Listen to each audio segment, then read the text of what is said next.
Did you know that one of the biggest reasons marriages fail is not what you'd expect? It is not about money, infidelity, or communication, though those are very important, but rather unrealistic expectations. So many couples enter marriage with visions of perfection, thinking their spouse will fulfill every need or that married life will look like a fairy tale. But the truth is, those expectations can set you up for disappointment and strain your relationship. Today, we are going to talk about how unrealistic expectations can break your marriage, and more importantly, how to fix it. Expectations are natural. We all have hopes and desires for what our marriage should look like, but when those expectations are unrealistic or unspoken, they can create resentment, frustration, and even lead to failure. Let's get into how you can align your expectations with reality and build a stronger, healthier marriage. So, number one, understanding the danger of unrealistic expectations. Unrealistic expectations are dangerous because they create a gap between what you think should happen and what's actually happening. If you expect your spouse to always know how you're feeling without communicating, or if you assume marriage will be conflict free, you're setting yourself up for disappointment. It is important to remember that your spouse is human, and just like you, they have their own imperfections. In Ephesians chapter 4, verse 2, we are reminded that be completely humble and gentle, be patient, bearing with one another in love. This scripture speaks to the importance of managing expectations with grace and humility. The second thing is identifying common unrealistic expectations in marriage. So, some common unrealistic expectations include believing your spouse will meet all your emotional needs. Yeah. Thinking love is enough without any effort. The third one is expecting that marriage to always be easy or fun.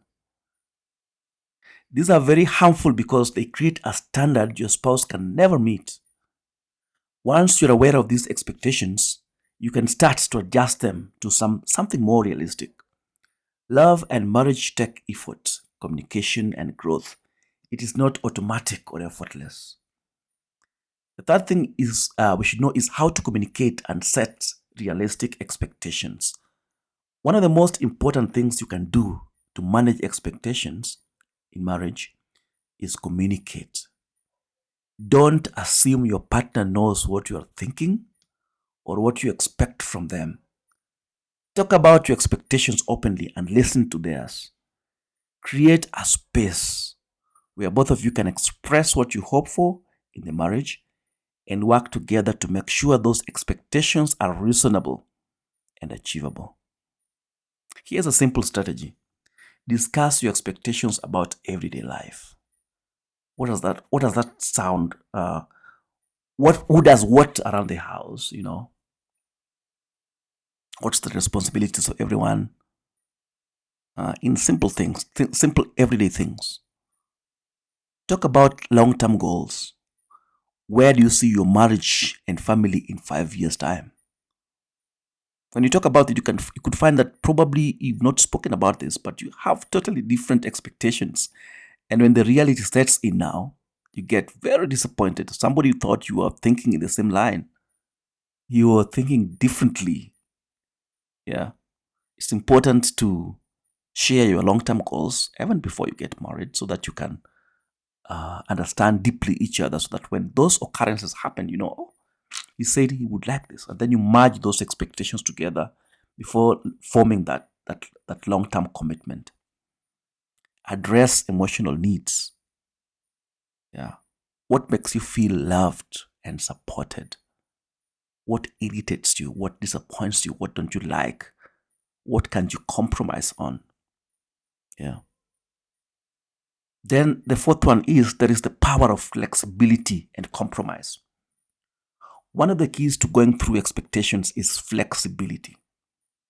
Marriage is dynamic and your needs and circumstances will change over time. What you may think is good today for you may not be there tomorrow. The same applies to your partner. So be flexible and compromise. Know what you cannot compromise and what you cannot be flexible on, and make this one very clear to your partner. Learning to adjust your expectations and compromise with your spouse is essential. Remember, you are a team. You do not always have to get your way for the marriage to be successful. By letting go of rigid expectations and learning to adapt, your strength in the relationship will increase. You'll strengthen your relationship. And compromise does not mean settling, it means you working together to find solutions that make both of you feel valued and respected. The fifth important thing is building a foundation of grace and understanding. Marriage is not about perfection, it is about progress. Give yourself and your spouse grace when expectations are not met. Instead of holding in onto resentment or disappointment, approach each challenge with understanding. Remember that you are growing together and every obstacle is an opportunity to deepen your connection. Colossians chapter 3 verse 13 says that bear with each other and forgive one another. If any of you has a grievance against someone, forgive as the Lord forgave you. Extending grace helps bridge the gap between expectations and reality, allowing love to flourish among couples. Yeah. So as I conclude this video, I would like to say that unrealistic expectations can sabotage even the strongest marriages. But the good news is that you can fix it. You can fix it by recognizing and adjusting your expectations, communicating openly with your spouse, and practicing flexibility and grace. You will create a marriage that is built on understanding and love. If you want to dive deeper into how to manage expectations and build a strong, Christ centered marriage, my book, Ready for Marriage, is the perfect guide. It is full of practical tools to help you go through the challenges of marriage and align your expectations for a healthier, happier relationship. And may God bless you.